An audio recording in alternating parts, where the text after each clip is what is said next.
नमस्तेऽस्तु भगवन् विश्वेश्वराय महादेवाय त्र्यम्बकाय त्रिपुरान्तकाय त्रिकाग्निकालाय कालाग्निरुद्राय नीलकण्ठाय मृत्युञ्जयाय सर्वेश्वराय सदाशिवाय श्रीमान् महादेवाय नमः। ॐ नमः शम्भवाय च मयोभवाय च नमः शङ्कराय च मयस्कराय च नमः शिवाय च शिवतराय च। ॐ त्र्यम्बकं यजामहे सुगन्धिं पुष्टिवर्धनम् उर्वारुकमिव बन्धनान् मृत्योर्मुक्ष्यमामृतात्।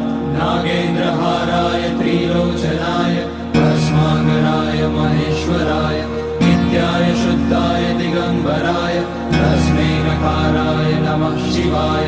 मन्दाकिनी सलिलचन्दन चर्चिताय नन्दीश्वर प्रमथनाथ महेश्वराय